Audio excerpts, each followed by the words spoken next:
kita? Pasti tidak kan? Bukan saja tidak, nak masuk masjid pun persoalan yang besar. Betul ke? Secara umum je lah, kita benarkan tak orang bukan Islam masuk ke dalam masjid kita? Saya tahu di Malaysia, orang bukan Islam di Melaka boleh masuk masjid sebelum masjid dibina. Bila mereka nak bina masjid tu boleh masuk. Bila masjid sudah siap, tak boleh masuk. Kuala Lumpur saya tak tahu, wallahu alam. Betul ke? Ada. Adalah di masjid negara, masjid wilayah ada. Tapi secara umum lah, kita kata general lah kan.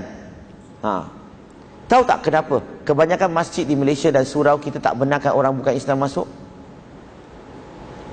Nak tahu tak sebabnya? Saya tak pandai lah, saya terfikir satu sebab je. Saya rasa sebab yang saya boleh ingat adalah masjid dan surau di Malaysia sebenarnya dia lebih suci daripada Masjid Nabawi. Fahamkah? Tak faham? Saya sedang buat apa? Saya sedang singtam. Tahu tak singtam? Sindir sambil hantam. Ini perkataan baru. Kenapa? Kalau baginda Nabi Muhammad SAW telah halalkan orang bukan Islam masuk ke dalam Masjid Nabawi, siapalah kita nak halang orang bukan Islam pada masuk? Kalau Nabi kata halal, boleh tak kita kata haram? Tapi apa berlaku di Malaysia? Wallahualam. Saya rasa mungkin kita perlulah lebih dekat kepada, belajar lebih sikit, boleh dekat kepada sunnah Nabi Muhammad SAW, barulah Islam jadi mudah. Islam nampak cantik. Hari ini Islam nampak macam sangat-sangat agama yang sangat sensitif, irrational. Jadi kita bagi image. Saya baru balik daripada Terengganu dengan Brother Firdaus, dengan Brother Amin. Kita pergi buat street dakwah, kedai ke kedai, rumah ke kedai, shopping komplek, mana-mana kita pergi, bus station semua kita pergi. Tapi kali ini 12 tahun yang lalu saya buat street dakwah, orang bukan Islam, bila kita tanya soalan dia jawab, dia boleh bincang dengan kita. Hari ini 80% tak nak tak boleh cakap apa-apa tak Islam, saya tak nak campur. Saya nak tak campur. Nanti kata kita hina agama, saya tak nak campur. Nanti sikit-sikit kalau kita cakap, nanti kata kita hina agama. Orang tak nak campur, tak nak cakap, tak nak bincang. Nampak tak? Dia punya efek tu.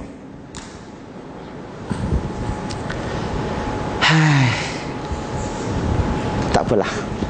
So, bila dah masuk, 2 bishop duduk depan, 58 padri duduk belakang. Dan semua sahabat baginda duduk di belakang baginda. Hanya baginda seorang sajalah yang bercakap. 1 lawan 2. Baginda bagi handicap lah. Okey tak? Tuan rumah mah kasih diskaun sikit, 1 lawan 2. So baginda sebagai tuan rumah bercakap dululah. Maka baginda kata aslimah. Apa maksudnya aslimah? Baginda kata kepada mereka berdua, masuklah kamu kepada Islam. Be Muslim, baginda kata. Masuklah kamu kepada Islam. Hari ini kita sebagai seorang Islam, kita ikut sunnah Nabi tak? Nampak tak kawan-kawan kita bukan Islam? Acong, masuklah kamu kepada Islam. Mutu, masuklah kamu kepada Islam. Ada kita buat begitu? Itu sunnah Nabi. Nabi nampak orang bukan Islam, masuklah kamu kepada Islam. Tulis surat, masuklah kamu kepada Islam. Nabi asyik jemput orang. Nabi jemput mereka, masuklah kamu kepada Islam. Kita buat. Nabi jemput mereka sebagai seorang Muslim. Nabi juga jemput mereka sebagai seorang Rasul. Dan Nabi juga jemput mereka sebagai seorang pemerintah. Betul tak pada masa itu baginda adalah pemerintah? Hari ini pemerintah kita buat tak? Wallahu alam. Saya tak tahu. Mungkin mereka buat, ada kemungkinan. Yang saya banyak menteri yang saya kenal, mereka buat. Mereka buat bukan saja buat, mereka banyak buat dakwah. Hanya tidak dilaporkan dalam media dan sebagainya. Contohnya Datuk Seri Adnan Yaakob, saya kenal dia. Dia banyak buat dakwah. Datuk Seri Syahidan Kasim lagi banyak buat dakwah. Duduk dalam pedalaman, duduk macam-macam dakwah yang dibuat orang bukan Islam dan sebagainya. So banyak menteri yang saya kenal. Datuk Tuan Guru Ning Aziz, dia buat dakwah. So ramai di kalangan mereka yang saya kenal, mereka buat dakwah, alhamdulillah. Tapi so point saya tak nak tahu sama ada pemerintah kita buat ke tidak. Yang saya nak adalah, boleh tak kita sama-sama doakan kepada pemerintah kita, semoga Allah bagi kekuatan kepada mereka supaya laksanakan dakwah. Senang saja. Nampak orang be Muslim, boleh. Nampak bukan Islam, ajar aja. Kenapa saya kata begitu? Sebab hari ini di Malaysia, kita orang Islam adalah pemerintah. Pemerintah tu bos lah. Yang pengikut-pengikut kita kuli. Mana satu lebih mudah? Bos ajak kuli masuk Islam mudah ke? Kuli ajak bos masuk Islam lebih mudah? Mana satu? Memanglah bos ajak kuli, betul tak? Kalau bos kita semua buka mulut ajak orang masuk Islam, ramailah masuk Islam. Itu dakwah. Boleh tak kita sama-sama doakan? InsyaAllah. So bila Nabi kata aslimah, mereka pun jawab qad aslamna qablak.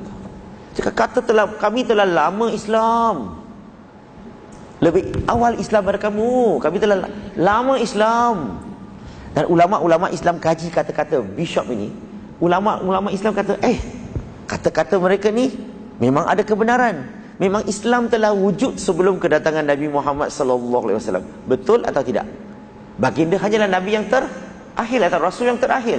Sebelum Nabi ada Nabi yang lain. Memang ulama kaji kata-kata mereka ada kebenarannya. Nampak tak ulama-ulama Islam? Dia tidak emosi. Walaupun perbezaan pendapat, perbezaan agama, tapi kalau mereka kata yang benar, ulama Islam kata mereka kata yang benar. Itu yang patutnya kita buat begitu. Bukan kerana saya tak suka kamu, apa yang kamu cakap, you cakap A, saya cakap Z. Tak peduli kebenaran ke kebatilan. Nampak ulama Islam cantik. Okey. So, mereka kata mereka telah lama masuk Islam. Maka baginda kata, bila baginda jawab balik, baginda kata kadzabtumah. Kadzabtumah maksudnya apa? Kamu semua ni berdusta. Kamu semua ni menipu. You are lying. You are not telling the truth. Baginda kata. Kenapa?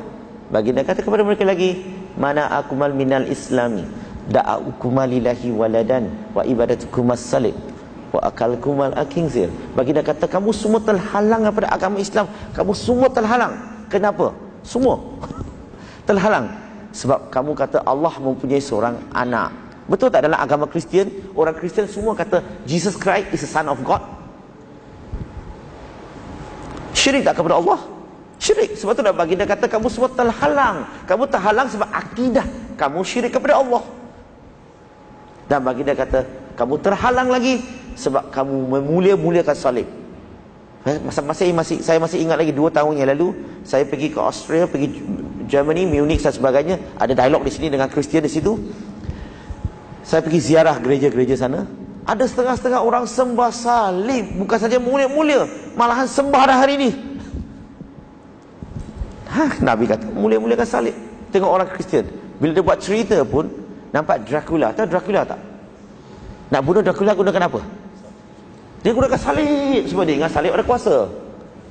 Padahal salib itu adalah hukuman mandatory bagi orang-orang Yahudi dulu-dulu. Dia punya cara hukumannya. Hari ini hukuman Malaysia mandatory adalah gantung sampai mati kan. Mereka punya dulu salib. Itu orang Yahudi. Artinya tak ada kena mengenal salib, kena hukuman itu. Okey? Tapi hari ini orang Kristian memulia-muliakan salib. Dia ingatkan salib ada kuasa. Padahal salib mana ada kuasa? Dan Allah firman dalam Quran surah Fatir surah ke-31 ayat nombor 1, 35 ayat nombor 1, surah Al-Baqarah surah kedua ayat 106, 109, banyak ayat lagi dalam Quran sebut bahawa Allah mempunyai kuasa terhadap segala-galanya. Tak ada apa-apa yang ada kuasa melainkan Allah Subhanahu Wa Taala. Dan tambahan lagi mereka kata orang Kristian mereka makan khinzir. Mereka makan apa? Khinzir. Mereka makan kerbau pendek. Betul tak? Tapi kalau kita baca Bible, Kristian punya kitab, ayat dalam Bible begitu banyak ayat mengharamkan orang Kristian makan khinzir. Banyak ayat dalam Bible. Nampak? Mereka bukan saja syirik, maka mereka tukar syariat. Contoh, dalam kitab yang bernama Leviticus dalam Bible, surah yang bernama Leviticus, bab nombor 11 ayat 7 dan 8, ataupun kita boleh baca Deuteronomy chapter number 14 bab 14 ayat nombor 8, ataupun Isaiah bab 65 ayat 2 hingga 5. Kita boleh baca ayat-ayat semua ini yang cerita tentang apa? Dia kata, thou shalt not eat the flesh of the swine. Kamu tak seharusnya makan daging khinzir, dia kata. Kenapa dia kata? Bagi sebabnya dia kata, is unclean for you. Dia tidak suci bagi, tidak bersih bagi kamu. Tidak suci bagi